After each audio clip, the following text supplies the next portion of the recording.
Continuamos trabajando para dar una respuesta, una solución al problema del robo de combustibles. Ayer, con ese propósito, estuvimos en Huauchinango, Puebla, y también en Tulancingo, Hidalgo. Ya se inició el plan de bienestar para los municipios por donde atraviesan ductos y ha sido bien recibido por la gente, no solo con el propósito de que se beneficie a los ciudadanos que por necesidad tienen que dedicarse a estas actividades, sino también por la colaboración de la misma gente. Hay una actitud de participación de los ciudadanos ayudando en este plan. Es todo un pueblo ayudando, respaldando las acciones que se están llevando a cabo. No hay resistencia en la población, al contrario, hay cooperación, hay respaldo a la acción del gobierno. Esto ha llevado a que la misma gente esté ahora denunciando las tomas clandestinas que existen. Antes no querían meterse por una serie de consideraciones, hacer denuncias, ahora están ayudando comunidades completas. Esto pasó ayer en Hidalgo y sucede en otras partes. Vamos hoy a informarles sobre los heridos, los que están hospitalizados luego de esta tremenda desgracia. El doctor Jorge Alcocer va a informarles.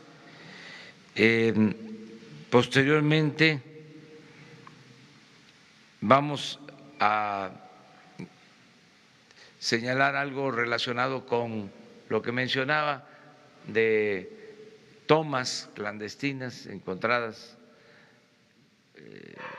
en el mismo municipio, pero dadas a conocer por la gente que está ayudando, y luego la aplicación de un sistema para que entre todos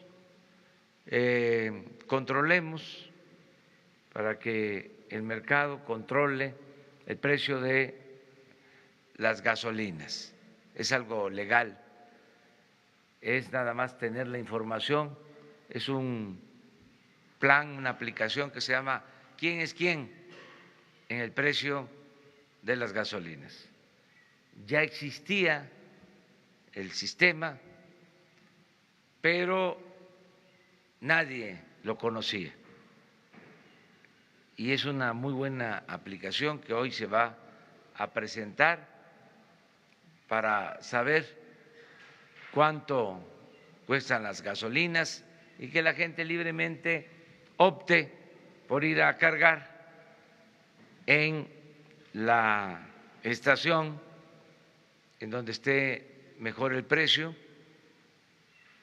Ya después vamos a pasar, es la segunda etapa, a que se entreguen litros de a litro, pero primero el precio, porque sí hay algunas diferencias considerables. Estos son los tres temas a tratar el día de hoy y luego abrimos la sesión de preguntas y respuestas. Entonces les pido al doctor Jorge Alcocer que intervenga. Muchas gracias, señor presidente. Muy buenos días.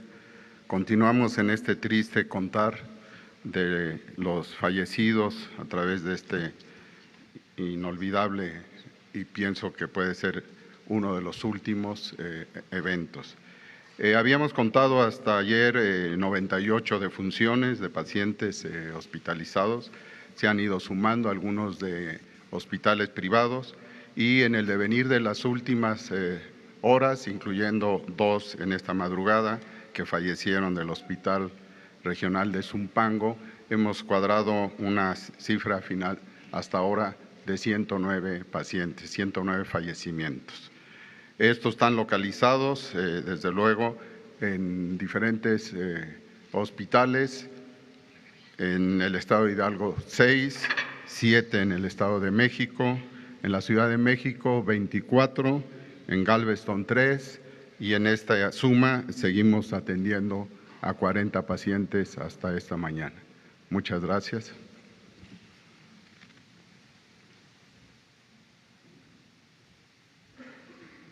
Con su permiso, señor presidente. Buenos días. La Policía Federal, en una labor de restablecimiento emocional de la población de la localidad de Tlalhuelilpan, Hidalgo, en donde ocurrió el lamentable accidente, la explosión, hacemos trabajo de proximidad social.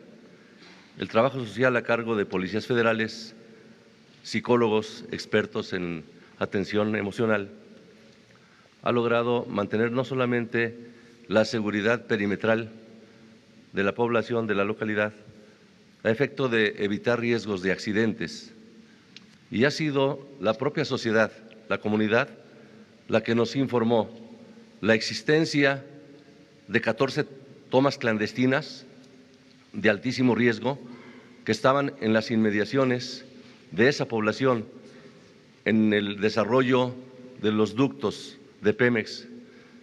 Cabe resaltar que tenemos vigilancia y seguridad en toda la red nacional de ductos de Pemex, con personal del Ejército, de la Armada y de la Policía Federal. Por lo que se refiere a esta labor, la comunidad nos llevó hasta 14 puntos en donde, como pueden ver en las imágenes, existían tomas clandestinas. Ante el riesgo que tiene la propia comunidad, nos llevaron a inhabilitarlas, se le dio vista a Seguridad Física de Pemex y al Ministerio Público Federal y se procedió con toda la cautela a asegurar cada una de las tomas. No hubo fugas de combustible ni bajas de presión. El sistema sigue operando felizmente en condiciones que le da suficiencia para mantener el abasto a las ciudades y a la población de nuestro país. Es cuanto, señores. Buenos días. Con su permiso.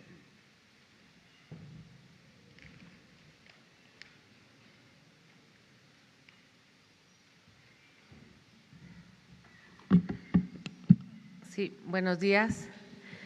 Bueno, referente a los precios de los combustibles, tanto de gasolinas como gas, quiero informarles que para todo el público, para todos los mexicanos, ya existe una aplicación que la Comisión Reguladora de Energía ya tenía, que se llama ¿Quién es quién? Es muy fácil, no sé si lo tienen, Jesús. Sí, es muy fácil.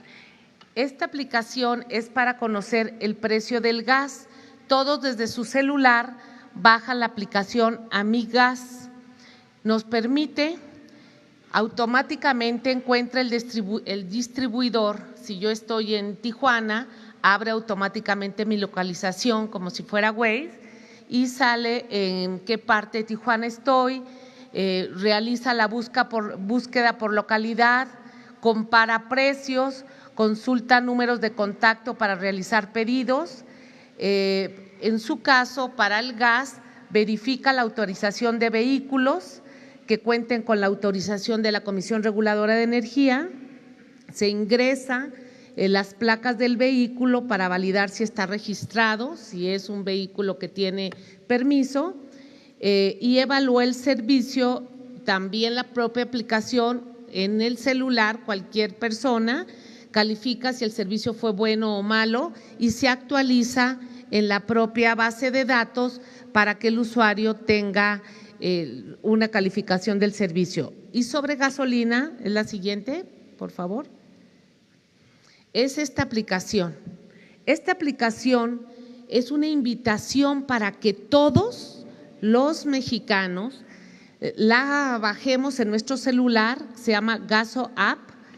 Encuentra la gasolinera, como aquí se ve en la pantalla, sí, la anterior, la que tenía.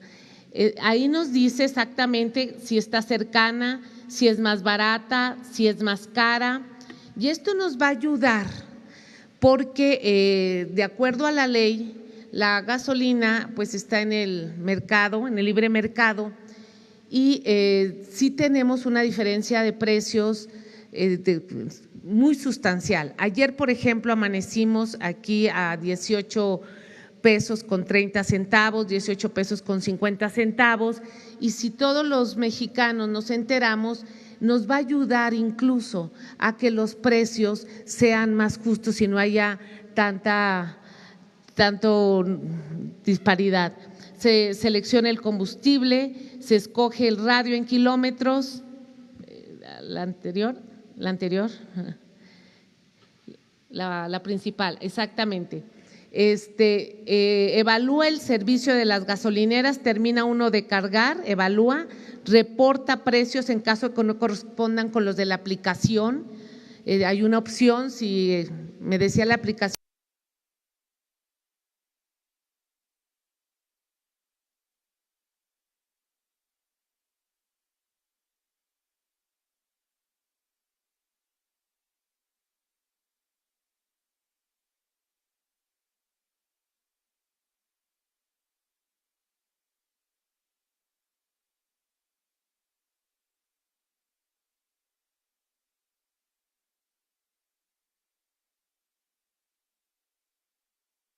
Esto es básicamente la información. En este caso, sería bueno que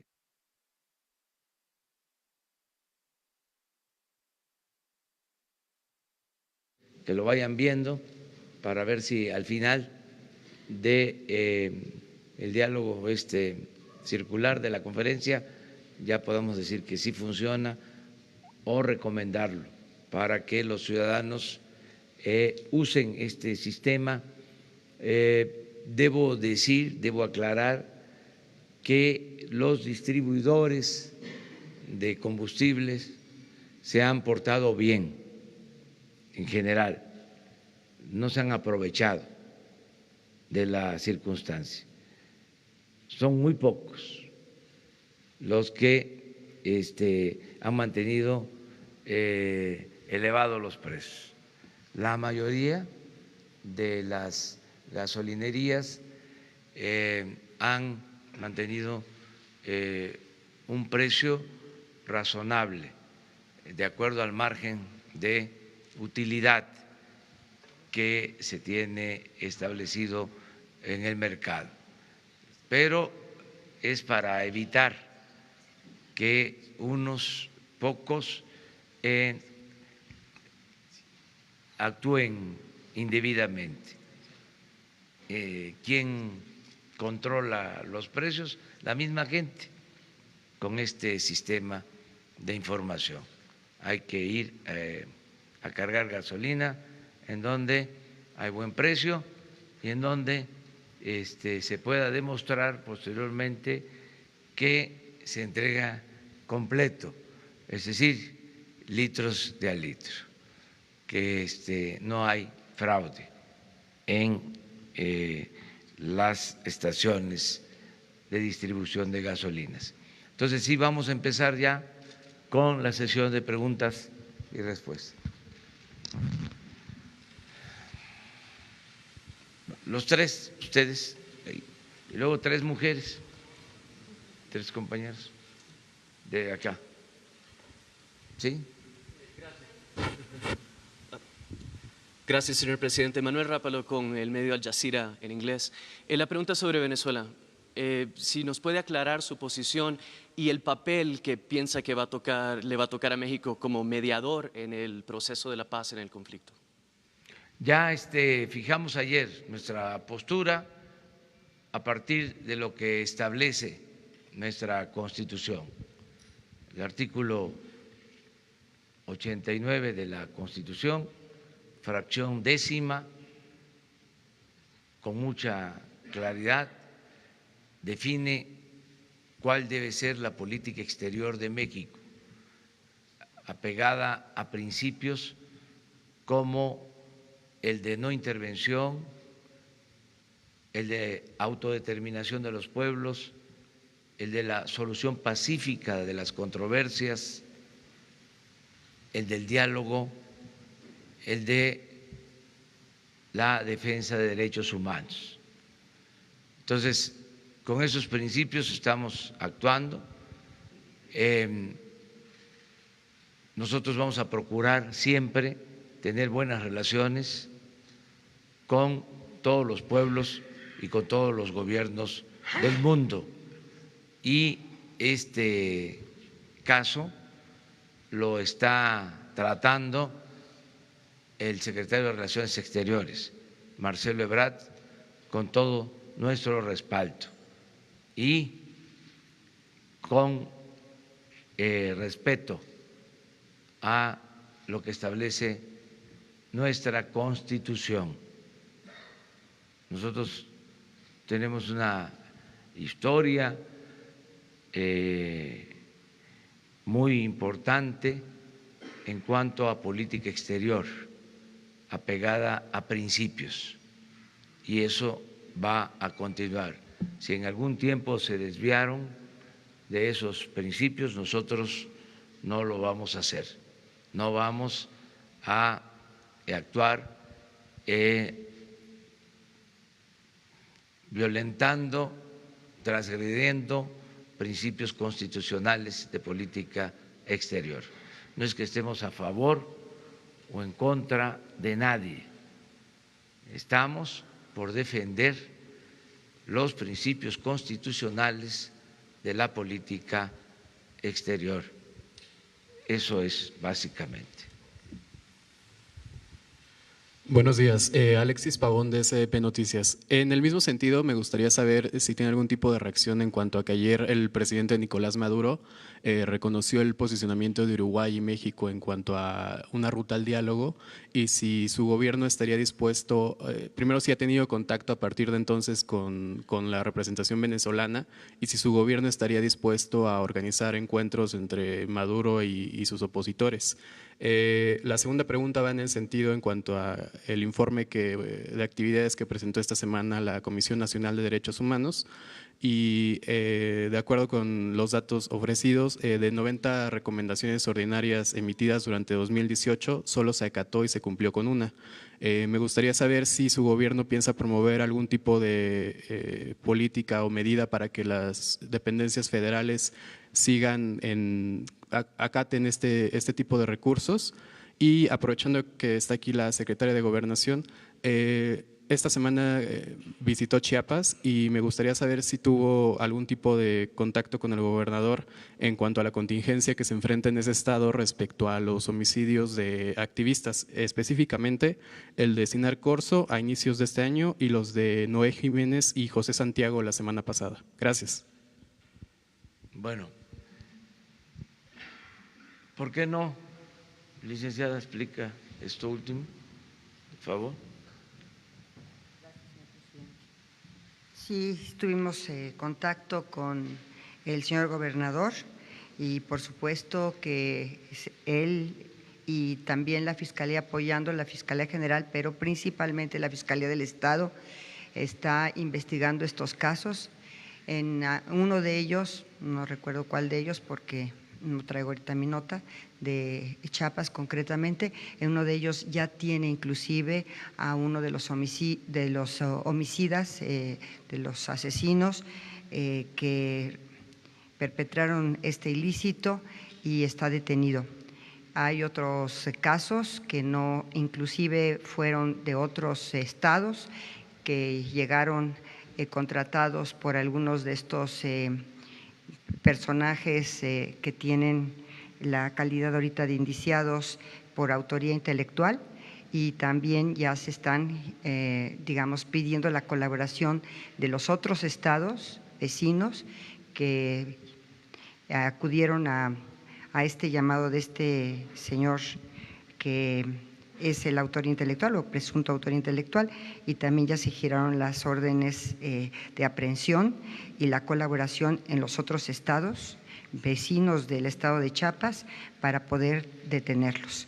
Entonces no podemos dar muchísimos más datos precisamente porque ahorita está el proceso y además están giradas las órdenes de aprehensión y de colaboración entre los diversos gobiernos de los estados para que se puedan detener estos sicarios, a estos autores materiales de estos crímenes. Pero sí estamos en comunicación permanente con el gobierno de Chiapas y afortunadamente hay videos. Tienen videos muy interesantes, muy importantes, en donde se ve claramente cómo están llevando a cabo las negociaciones y las camionetas, en fin, de estos sicarios. Y además del autor intelectual. Presuntos todos. No sé si dé respuesta a esto, pero sí estamos en comunicación permanente.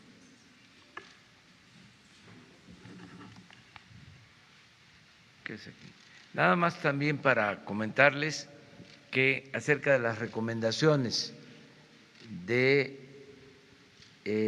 la Comisión Nacional de Derechos Humanos, hemos hecho el compromiso de acatarlas, de hacer caso a todas las recomendaciones de la Comisión de Derechos Humanos. Vamos nosotros a proteger a quienes son víctimas de violación de derechos humanos.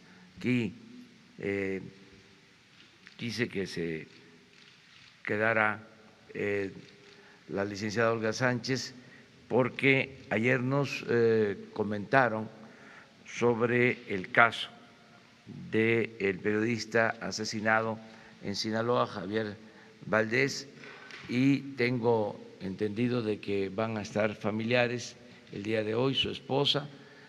Le he pedido a la secretaria de Gobernación que le atienda personalmente, que le dé toda la información que tenemos, que platique con ella y que tenga la seguridad plena de que nosotros vamos a apoyar en toda la investigación, todo lo que esté de nuestra parte, y que las veces que desee estar aquí con nosotros y expresarse, manifestarse, están abiertas las puertas para atenderle.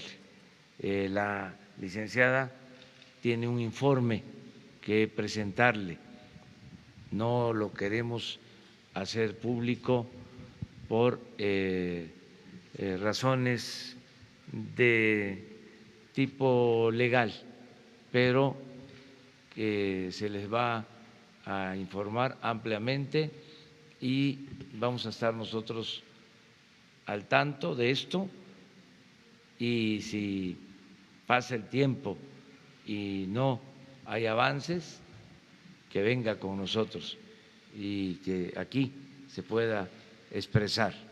Esta es una tribuna también para todos los ciudadanos. ¿Tiene interés en decir algo? Pásale. ¿O acá?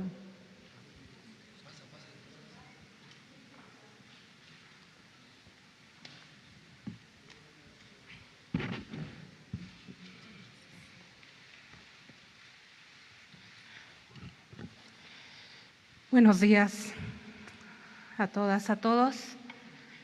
El día de ayer que una compañera de un medio de comunicación le pregunta al presidente en torno a la información que ustedes ya conocen en cuanto a que son los hijos, que fueron los hijos de Joaquín Guzmán Loera quienes asesinaron o mandaron asesinar a Javier. Bueno, eso en mi familia, en mis hijos, en mi persona, nuevamente es otro golpe muy, muy fuerte. Aquí lo que yo vengo a pedir, a exigir, es que no descarten ninguna línea de investigación en cuanto a la autoría intelectual de los asesinos de Javier. A mí no me importa de qué organización criminal vino la orden.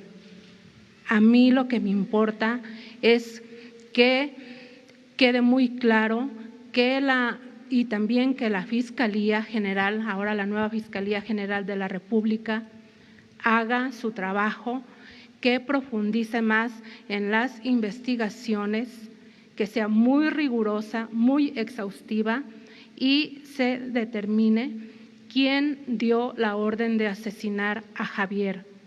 Está muy claro que lo asesinaron por su trabajo porque no les gustó lo que se publicó. Aquí lo importante es dar con los personajes que dieron la orden para que haya justicia.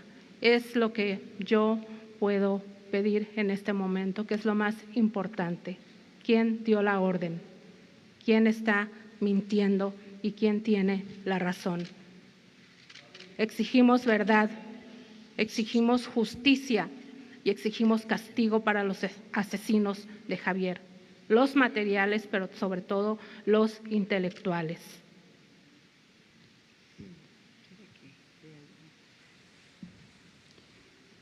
Señora Griselda Triana, por supuesto el Gobierno de la República está empeñado en hacer justicia, en atender las preocupaciones que nos acaba de manifestar. No se descarta una sola línea de investigación. Todas las líneas de investigación serán agotadas hasta encontrar las razones y a los culpables del asesinato de su esposo, Javier Valdés. Fuera del proceso que se desarrolla en las Cortes de Nueva York, tenemos el firme propósito de llegar a la verdad, hacer justicia y al castigo de los responsables de este y de otros crímenes de periodistas. El Gobierno de la República, del presidente Andrés Manuel López Obrador, nos ha instruido precisamente y estamos convencidos de que el ejercicio de la libertad de expresión y las garantías del derecho a la información son la base de una democracia plena y representativa de la ciudadanía. Tenemos el propósito de llegar a la verdad y de hacer justicia y no vamos a descartar una sola de las líneas de investigación. Por otra parte, el Gobierno está convencido de que los mecanismos de protección a periodistas y defensores de derechos humanos tienen que ser eficientes, tienen que ser eficaces y vamos a apoyar y estamos apoyando en la Secretaría de Gobernación todos estos mecanismos de protección de periodistas y defensores de los derechos humanos. Muchas gracias. ¿Se ponen de acuerdo? Pasas a la Secretaría hoy, como a la 1:30, por favor. Para que te dé yo la información que no podemos hacer pública.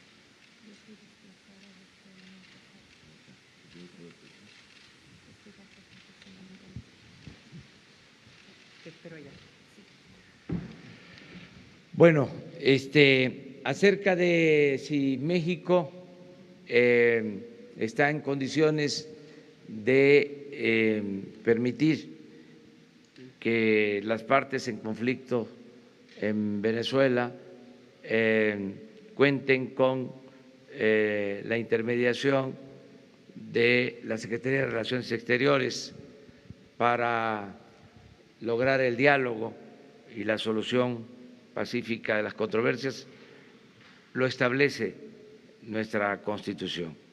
Sí podríamos hacerlo, pero no lo podríamos llevar a cabo si no hay la petición de las partes. No vamos a ser oficiosos. Nosotros vamos a respetar nuestros principios y si las partes lo solicitan, estamos en la mejor disposición de ayudar para que haya diálogo y sin el uso de la fuerza, de la violencia, se resuelven los problemas. También sin descartar el respeto a la legalidad y a la democracia. Diálogo, eso es lo mejor en todos los casos, no tomar partido, buscar la solución pacífica a estos conflictos. Hasta ahí es nuestra actuación. Y tiene instrucciones, repito, el secretario de Relaciones Exteriores para apoyar en la medida de nuestras posibilidades, sin injerencia en el conflicto.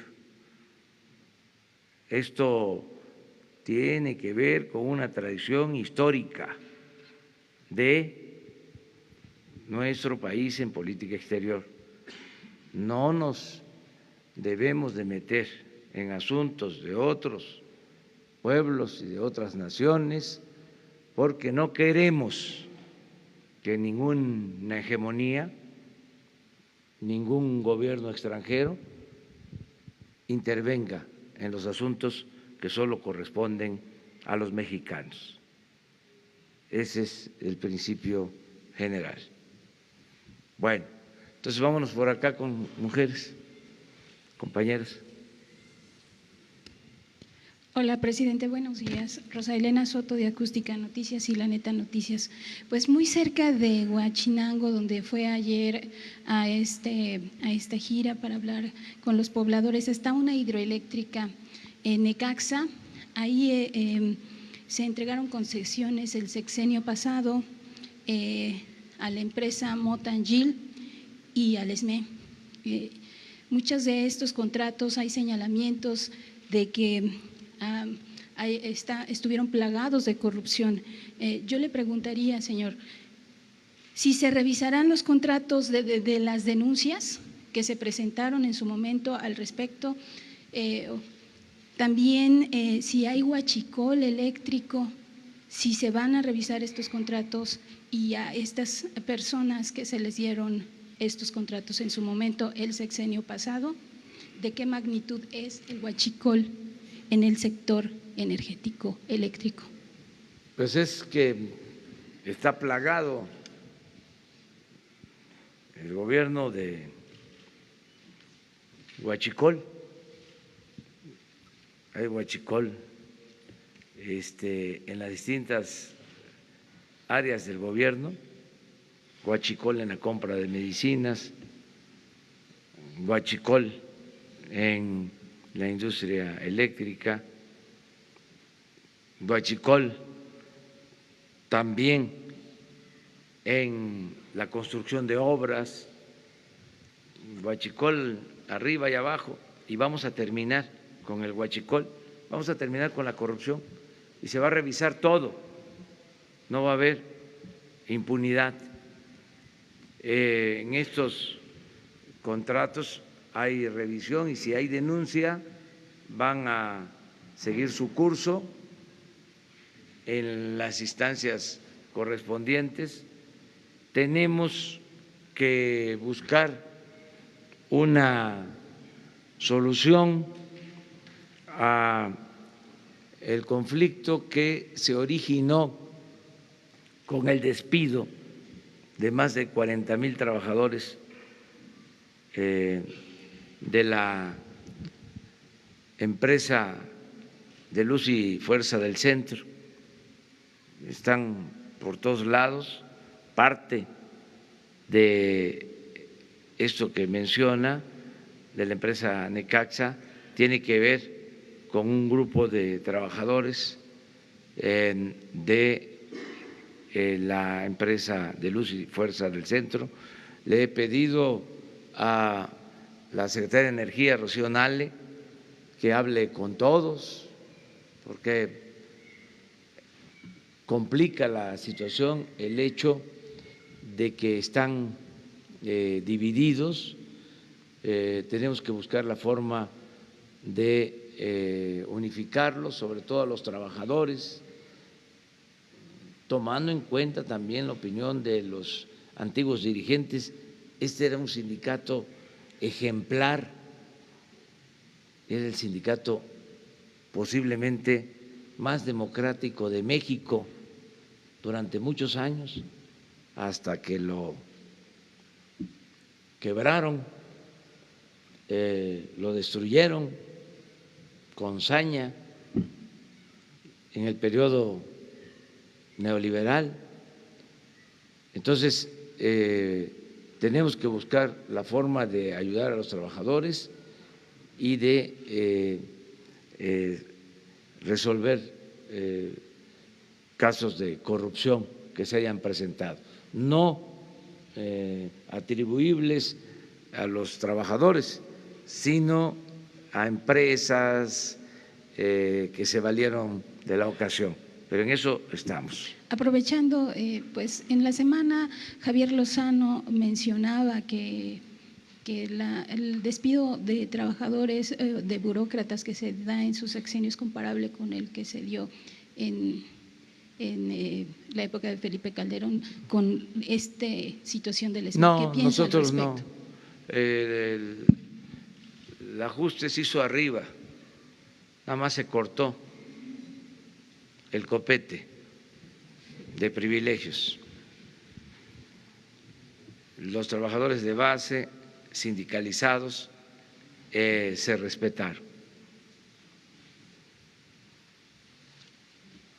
Lo dijimos, compañera, a ver, allá atrás, las dos, y luego. Buenos días, presidente. Ruth Muñiz, de Ruido en la Red y Quinto Elemento Lab. Preguntarle, y aprovechando que está la secretaria de Gobernación, entre 2015 y 2018 la Secretaría de Gobernación le asignó a 27 entidades más de 4,000 millones de pesos para la implementación de la alerta de género. Dinero que los estados gastaron en todo menos en el mecanismo y que, bueno, se ha visto reflejado en el incremento de este delito. Saber si hay algún mecanismo de fiscalización que vaya a hacer la Secretaría de Gobernación para cómo están gastando las entidades este dinero, y saber si ya hay algún plan específico de su gobierno para atender esta problemática. Usted ha dicho que va a atender la seguridad pública de todos, pero sabemos que el feminicidio es un delito específico que requiere atención específica.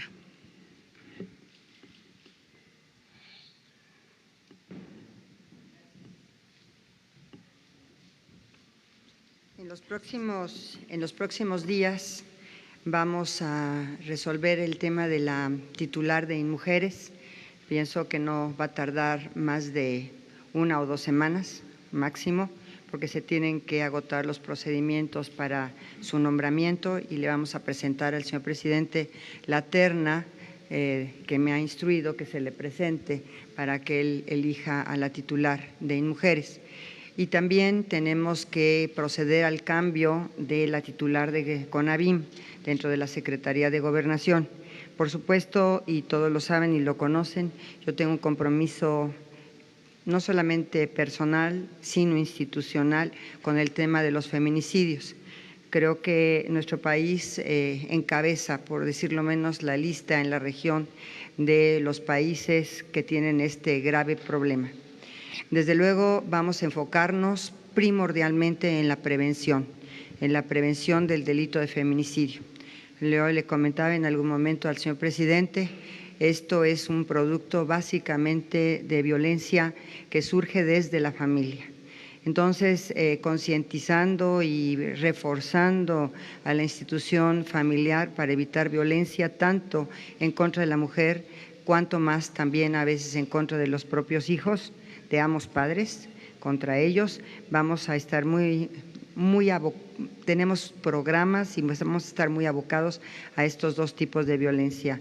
Estamos por también echar a andar el programa de disciplina, le hemos dado recursos, ya le dimos una estructura, Ricardo Bucio va a estar a cargo de esto, se le ratificó, pero en los próximos días daremos a conocer tanto a la titular de CONAVIM como a la titular de INMujeres para echar ya a andar el programa de violencia en contra de las mujeres.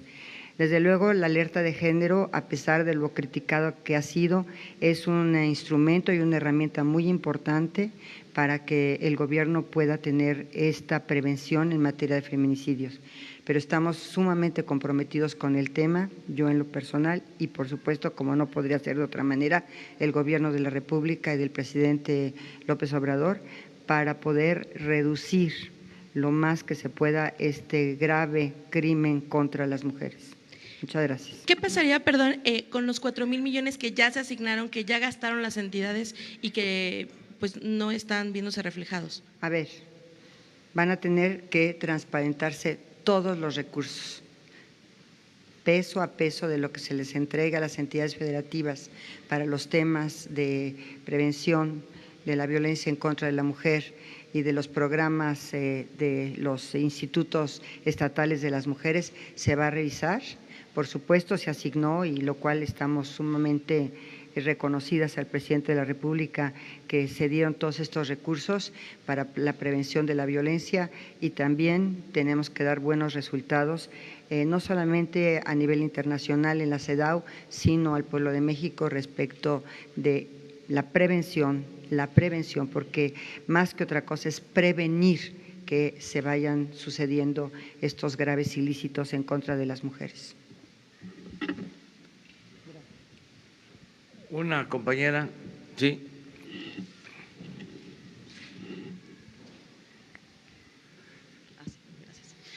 Hola, buenos días. Soy Marcela Turati de Quinto Elemento Lab y colaboradora de la revista Proceso. Primero, como periodistas nos unimos al reclamo de justicia por los colegas asesinados y desaparecidos. Y mi pregunta ahora es, con los restos de las personas calcinadas en Tlahuelilpan, al igual que con los restos también de muchas personas encontradas en fosas clandestinas que están siendo encontradas, y bueno, que tenemos muchas fosas en el país. Quería saber si van a pedir ayuda internacional para la identificación de estos restos, y hablando también del tema de desaparecidos, ¿cuándo van a presentar una política, su política pública sobre desaparición de personas, que no solo sea sobre los 43, sino para los 40,000? ¿Cuál va a ser esa política? Y la otra es la promesa que hizo de pedir perdón a las víctimas el día que iba a asumir. ¿Qué pasó? ¿Se va a pedir perdón a las víctimas de la violencia o no? Gracias. Ya lo hice y lo voy a seguir haciendo, y es una deuda que tenemos con miles, millones de víctimas, familiares de víctimas, más de 1 millón de víctimas de la violencia. Solo de el 2006 a la fecha. Y el compromiso de hacer justicia, de lograr encontrar a los desaparecidos, ayudar a sus familiares en esa búsqueda. La Secretaría de Gobernación tiene esa encomienda. Ayer lo comentaba, bien podría decirse que la mayor función o la función más importante de la Secretaría de Gobernación es la protección de los derechos humanos. Ese es el nuevo enfoque de la Secretaría de Gobernación. Y vamos a pedirles a ellos que les presenten todo el programa que se está aplicando. Ya se ha dado a conocer, hemos estado en reuniones con víctimas desde antes de que tomáramos posición del gobierno y lo vamos a seguir haciendo. Hoy precisamente no está aquí el subsecretario de Gobernación porque está ocupado de atender a víctimas y la licenciada se va a poner de acuerdo con ustedes para que se haga una presentación sobre el plan general. Eso es lo que puedo yo comentar. Perfecto. Entonces vamos a esperar esta presentación, que nos avisen para… ¿Y va a pedir ayuda internacional para la identificación de restos y de restos de fosas también? Todo lo que se necesite. Nosotros no nos vamos a cerrar, no vamos a ocultar la verdad.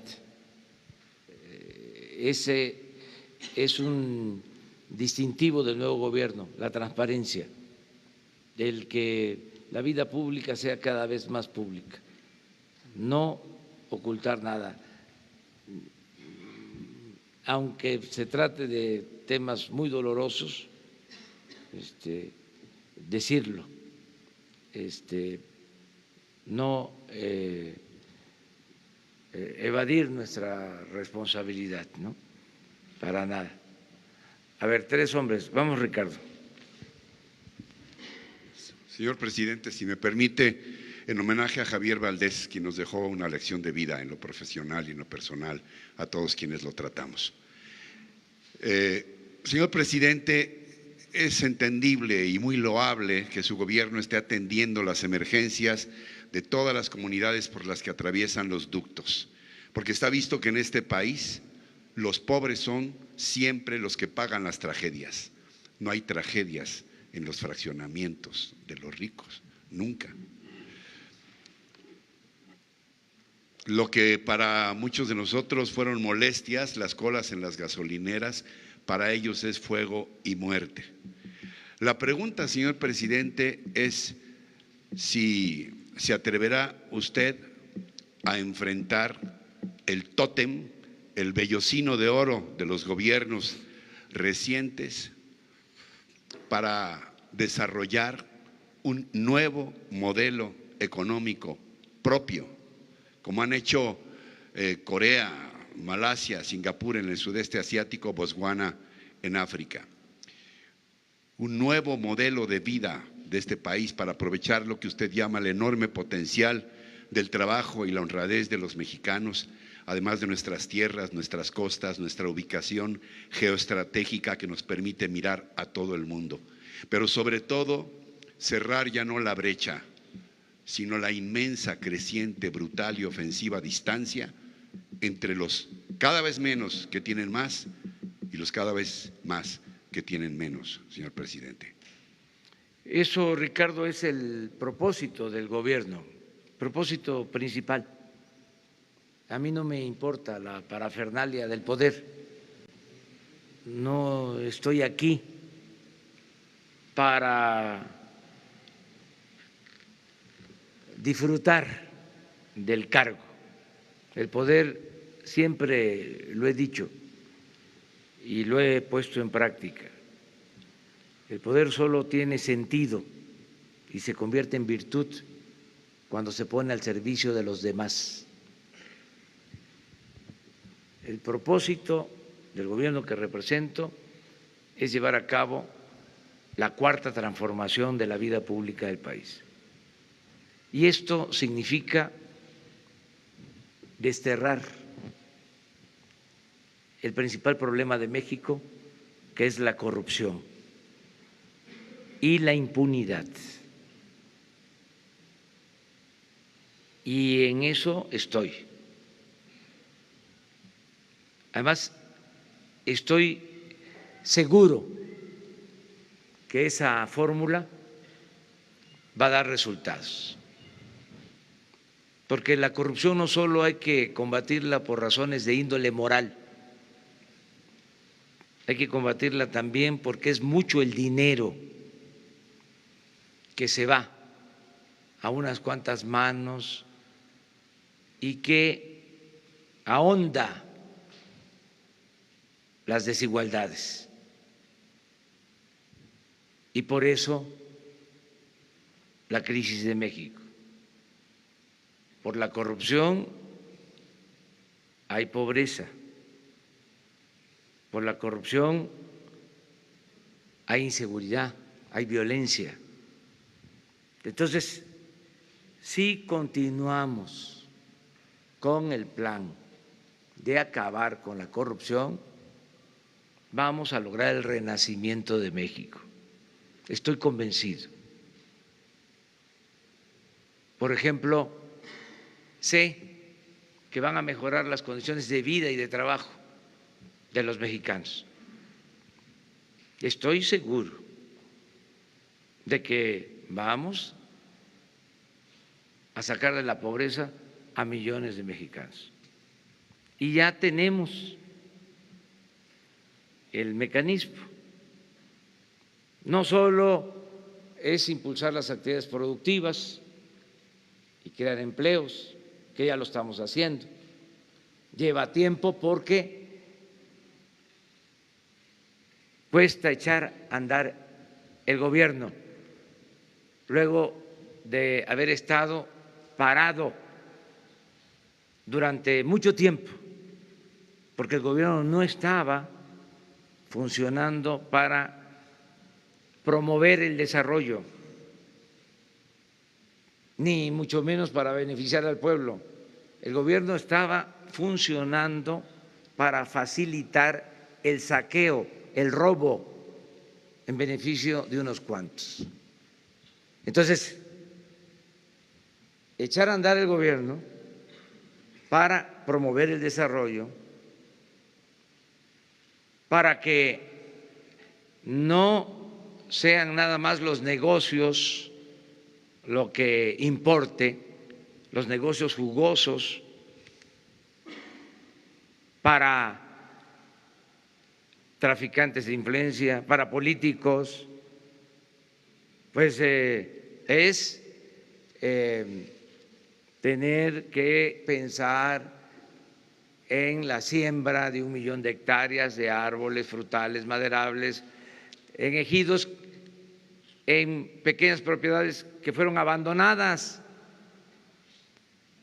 Bueno, muchos pobladores del campo se vieron en la necesidad de emigrar y ahora lo que queremos es que esas tierras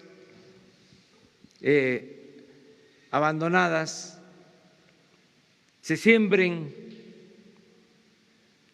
y que la gente se arraigue y que no tenga necesidad de emigrar, que el mexicano pueda trabajar, pueda ser feliz, como siempre lo digo, donde nació, donde están sus familiares, sus costumbres, sus culturas. En este tiempo de política neoliberal se despoblaron municipios completos porque el crecimiento solo se dio en pequeñas islas, en Cancún, en la Riviera Maya, en todo el sureste, solo ahí hubo crecimiento, en las zonas turísticas del Pacífico, en algunas ciudades del centro del país, en el Bajío, en las ciudades fronterizas, pero en el resto del territorio no hubo crecimiento económico. Entonces, estamos echando a andar al gobierno para impulsar actividades productivas, para crear empleos, para que haya bienestar. Y otra cosa que es muy importante y cuesta trabajo, pero como estamos ocupados de esto, vamos a salir pronto. Estamos llevando a cabo un sistema para evadir, para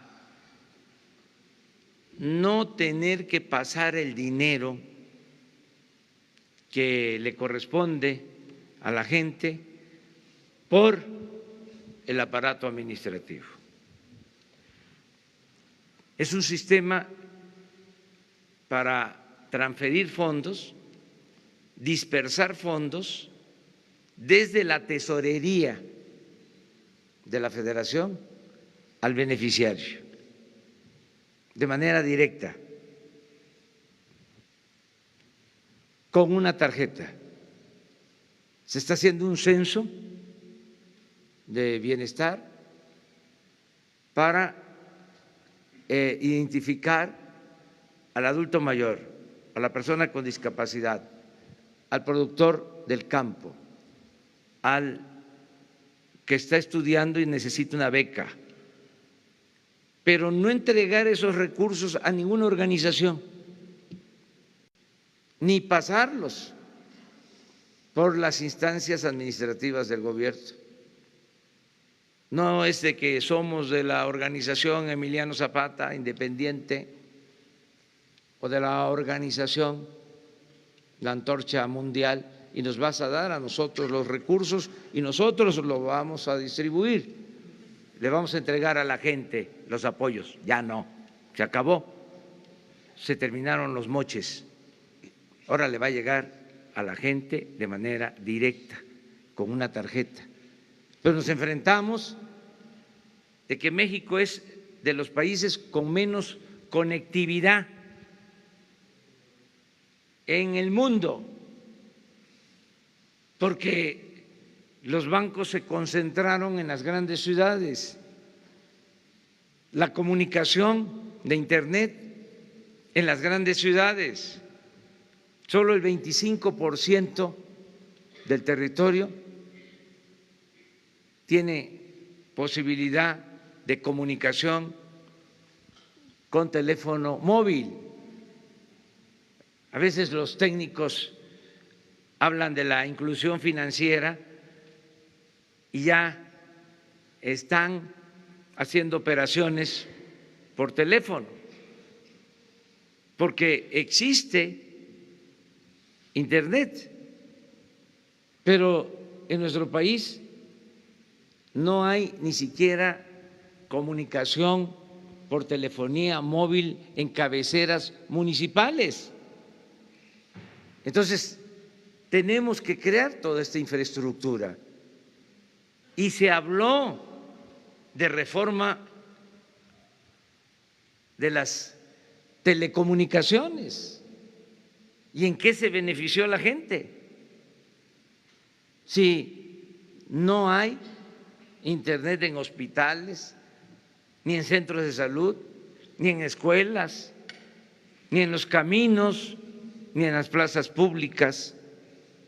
Entonces, todo esto lo estamos ordenando y yo espero que a más tardar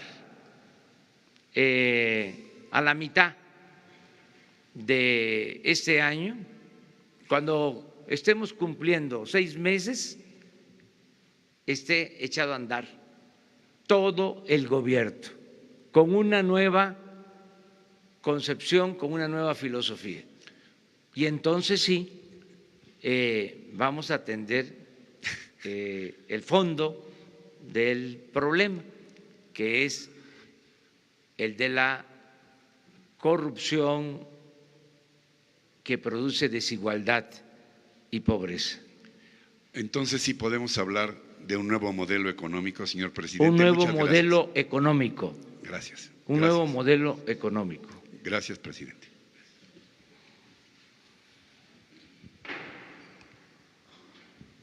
Hola, presidente, buenos días. Agustín Velasco de Uno TV. Quisiera preguntarle si ya tiene el número de los mexicanos que están en Venezuela, si su gobierno va a emitir una alerta por la situación de violencia que hay en ese país. Y en el mismo tema, la titular de la CONADE dijo que México podría albergar la Serie del Caribe por la situación por la que está atravesando este país. Si esto es cierto, si usted está enterado, si es posible que esto pueda ocurrir. Gracias.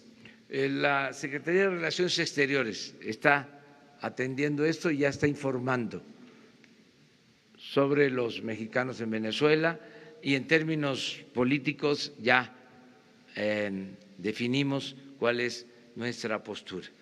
De todas formas, le voy a pedir a Jesús Ramírez, que aprovecho, ven, ustedes lo conocen, pero como esta transmisión la ven miles de personas en las redes sociales, quiero que se conozca a quien me ayuda en todo lo relacionado con la comunicación social del gobierno. Es un profesional, una gente honesta, responsable, Jesús Ramírez Cuevas. Él es el que me ayuda. Entonces, si hace falta la información sobre los mexicanos en Venezuela, ahora Jesús la va a proporcionar. Pero usted no sabe, presidente, si va a haber una alerta para los mexicanos en Venezuela. No. No van a emitir una alerta. No me ha informado sobre eso el secretario de Relaciones Exteriores. Y espero, deseo de corazón que no haya violencia en Venezuela, que se entiendan sin el uso de la fuerza, sin la confrontación, sin la violencia. La política, la verdadera política, entre otras cosas, se inventó para evitar la confrontación, para evitar la guerra. Entonces, es cosa de los diplomáticos, ellos son especialistas en buscar la solución pacífica en controversias y en conflictos. Nosotros tenemos muy buenos diplomáticos y le tengo toda la confianza al secretario de Relaciones Exteriores. Uno más. Sobre la serie, presidente, lo de la Serie del Caribe, que decía ayer la titular de la CONADE, que México podría albergar la Serie del Caribe ante la situación de violencia que hay en Venezuela. Vamos a esperar, no sabemos todavía. Sí estoy también informado de que están jugando la final de la Serie del Pacífico, que quedó Jalisco, los Charros, con Obregón. Ya no me pidan a quién le voy, porque eso ya es otra cosa que puede generar susceptibilidades, celos, sentimientos.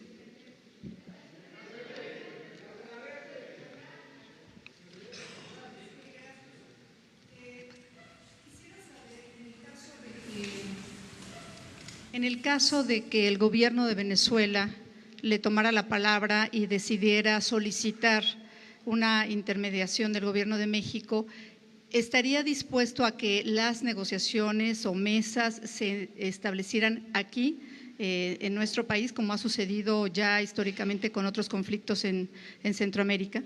Sí, siempre y cuando la otra parte lo acepte. O sea, que lo soliciten las partes, y estamos dispuestos nosotros a ayudar en la conciliación. Es decir, que la oposición también estuviera solicitándolo. Sí, las partes. No podemos solo, porque lo plantea una parte, decir aquí estamos. Si se ponen de acuerdo y realmente apuestan al diálogo, a buscar una solución pacífica,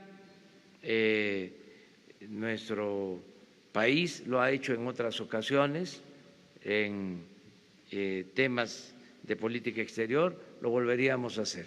Sí, servimos como intermediarios, como conciliadores, para buscar una salida pacífica, no la imposición, no la fuerza, no la decisión de las hegemonías, sino que con el diálogo se piense en la población, en este caso de Venezuela, se piense en el pueblo de Venezuela y se evite la violencia. La no violencia es nuestro estandarte, la no violencia. Gracias. Y nada más agregar, si sería posible que en la información que nos emiten a los medios de comunicación a través de los grupos de redes sociales que tenemos establecidos con la vocería, si nos pueden dar datos a través de un boletín, un comunicado oficial, porque nos han estado dando algunas informaciones informales que después parece que no tienen el sustento de la propia Secretaría de Salud. Gracias. Muy bien. Ya tomó nota, Jesús. Bueno.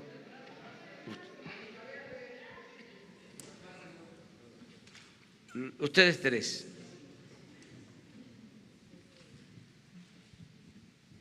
Buenos días, señor presidente. Muchísimas gracias. Soy Patrick Timos de UPI, United Press Internacional. Hoy en Tijuana el gobierno de los Estados Unidos va a empezar a regresar centroamericanos a este país.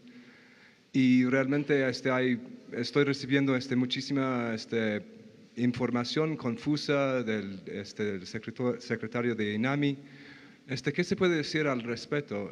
¿Qué plan hay para recibir estos centroamericanos? Y si ustedes van a terminar el programa de visas humanitarias, como dijo el Tonatiuh Guillén a un reportero estadounidense ayer. Muchas gracias. Tengo información de la secretaria de Gobernación y del secretario de Relaciones Exteriores sobre este tema, y hoy a la 1:00 p.m. va a haber una conferencia para fijar la postura del gobierno mexicano sobre la decisión que tomó el gobierno de Estados Unidos en este tema migratorio. Hoy a la 1:00 p.m. ¿Usted puede decir que si ustedes están compartiendo datos de los centroamericanos con los estadounidenses? Les van a informar el día de hoy, a la 1:00 p.m. Muchas Lo gracias. que queremos es en la Secretaría de Gobernación a la 1:00 p.m. Buenos días, presidente. Quisiera preguntarle, ayer nos decía que nos iba a entregar información sobre esta investigación que se estaba haciendo a las plantas de hidrógeno de la administración pasada que adquirió, si ya tendría algún avance de la Secretaría de Energía, y también pues opinión sobre esta información que conocemos el día de hoy, donde también había huachicoleo prácticamente en turbocina y que se adquiría en aerolíneas y en algunas entidades de la República. Si ustedes ya tienen información al respecto. A ver.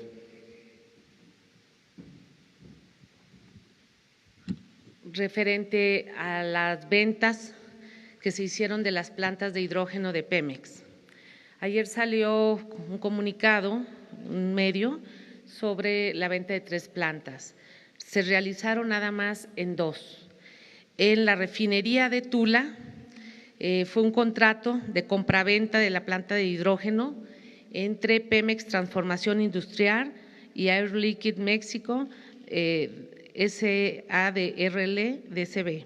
Se formalizó mediante un proceso de adjudicación directa para el proceso de selección del comprador de la planta, quien fue Air Liquide, es una empresa francesa. La Dirección Corporativa de Alianzas y Nuevos Negocios de Pemex subcontrató para la evaluación y estudio del mercado a una empresa que se llama A.T. Kearney. Esto se dio el 31 de agosto del 2017. El precio de la compra fue de 51.526.000 de dólares, más el impuesto del valor agregado. ¿Quiénes firmaron por parte de Pemex? Fue el licenciado Carlos Reinaldo Godínez, subgerente de apoyo legal y formalización inmobiliaria de Pemex, el ingeniero Cuthberto Orlando Azuara Pavón, director operativo de producción de Pemex, y por el comprador fue Rodrigo Pereira Jorge. Para esto hicieron un avalúo por un consorcio que se llama Megafin, el 20 de diciembre del 2016. El avalúo reportó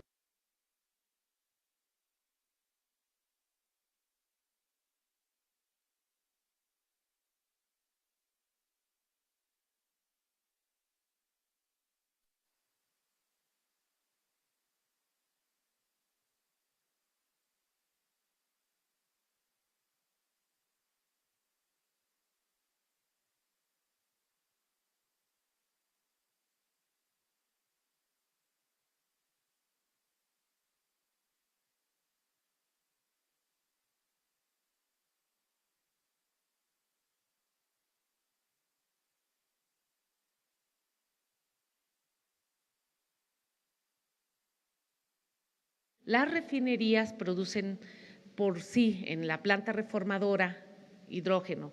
Sin embargo, no sé si tengan aquí el mapa que les di, se entregó y obliga a que Pemex pague lo equivalente a $1 millón por mes a esta empresa, surta o no surta hidrógeno.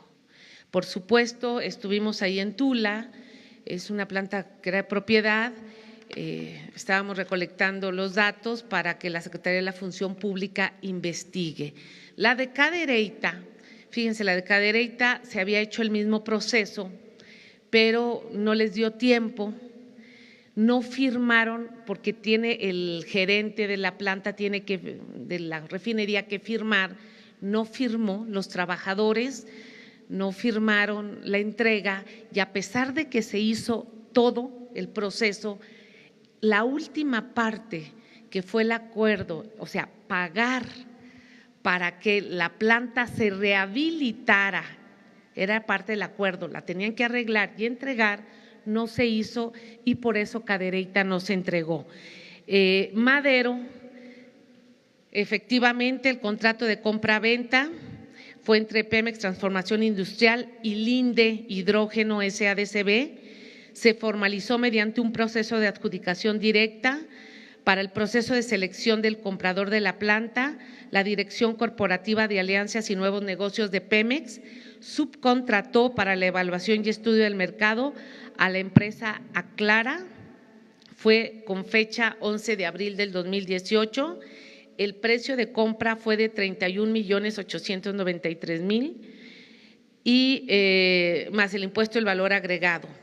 ¿Quiénes firmaron por parte de Pemex como vendedores? El licenciado Carlos Reinaldo Godínez, subgerente de apoyo legal y formalización inmobiliaria de Pemex, el ingeniero Jorge Humberto Freire Rizo, subdirector de producción de petrolíferos de la Dirección de Producción de Pemex Transformación Industrial. Por el comprador, el representante Robert John Kappelman, y el avalúo también fue por el consorcio Megafin, la misma empresa, el 20 de diciembre del 2016, y ellos determinaron que valía $29.145.000. Obliga a que la refinería de Madero pague equivalente a 16 millones de pesos por mes mensualmente a esta empresa para que nos surta hidrógeno, ya sea que se ocupe o que no se ocupe, un volumen por 42 millones de pies cúbicos por 20 años. Aquí les quiero comentar que ya tenemos los datos, lo estoy presentando a la Secretaría de la Función Pública y estos son parte de los quebrantos que se hicieron a la empresa, porque esas plantas eran de Pemex. Se tiene todo un articulado de que era necesario, de que iba a tener mejor calidad, de que con esto se iban a evitar paros programados, y no es cierto, pues es una planta que nació con ello. Ayer estuvimos en Salina Cruz, presidente, y la refinería de Salina Cruz no tiene planta de hidrógeno, o sea, así nació el concepto, y hoy con el crudo que está llegando, que tiene un poco más de azufre, se ve la necesidad de pensar en una planta de hidrógeno. Sería como para 22 millones de pies cúbicos, y esa planta nueva cuesta alrededor de 100 millones de dólares. Entonces, estas plantas que tienen más capacidad las vendieron muy baratas, y es parte de lo que vamos a reportar para que la propia Secretaría de la Función Pública y seguramente la Auditoría Superior de la Federación en su cuenta de revisión del 2018 nos vaya a poder informar, y le estamos dando seguimiento a esto. Miren, hasta ahí vamos a la compañera, y ahí terminamos. ¿Mande? Sí, hay muchas irregularidades en todo lo que tiene que ver con el robo de combustible. Vámonos por parte, les vamos a dar a conocer todo. El lunes les vamos a dar a conocer de cómo utilizaban ductos para almacenar gasolina robada. Buenos días, señor presidente. Y les vamos a dar a conocer algo que les adelanto para que ayuden también en la investigación. En el 2004, porque esto viene de tiempo atrás, hay quienes piensan que fue en el sexenio pasado. No, esto viene de tiempo atrás. En el presupuesto del 2004 se aprobó un artículo transitorio para que se adquiriera una sustancia y se marcara la gasolina para evitar el robo,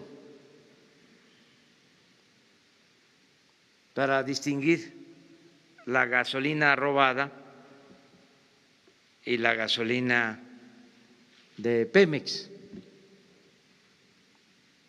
¿Qué creen que pasó?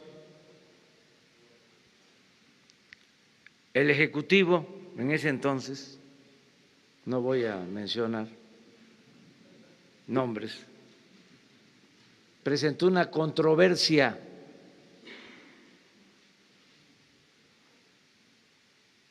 para quitar ese artículo transitorio. Y el Poder Judicial, la Suprema Corte, le dio la razón al titular del Ejecutivo. 2004.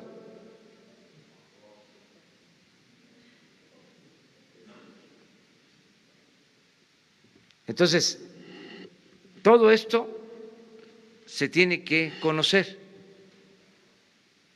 y que los ciudadanos tengan todos los elementos, independientemente de si existen delitos de omisión, independientemente de eso, que nos enteremos, porque parece como si esto hubiese surgido de la noche a la mañana, y también de manera respetuosa, fraterna, cariñosa, le pido a los que se dedicaron a defender al régimen corrupto, sobre todo a la política económica neoliberal, que es el tiempo de la autocrítica,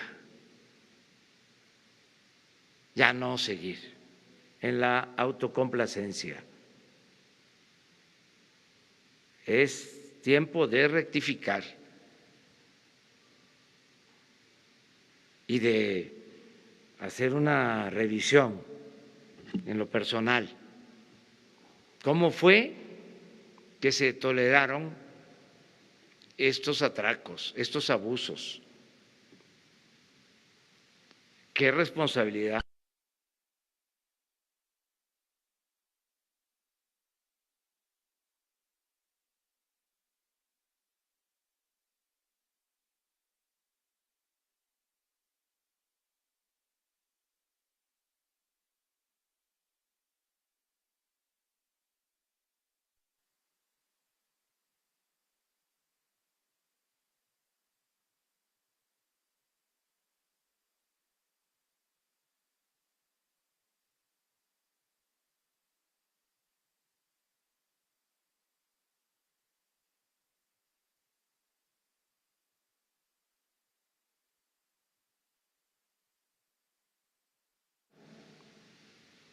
Predominó el soborno,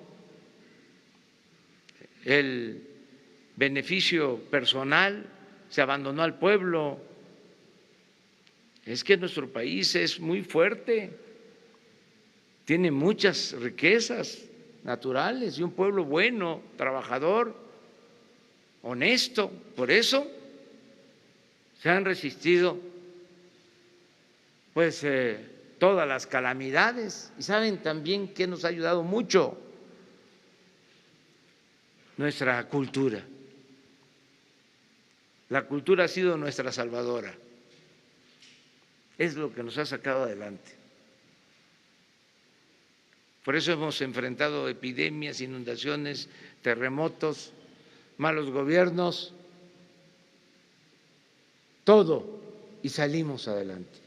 Y yo espero que ahora salgamos adelante, de nuevo, con la participación de todas y de todos. Muchas gracias, nos vemos, vamos a Tuxpan, Nayarit y a Tecuala, y mañana vamos al Rosario, Sinaloa, y vamos a Culiacán.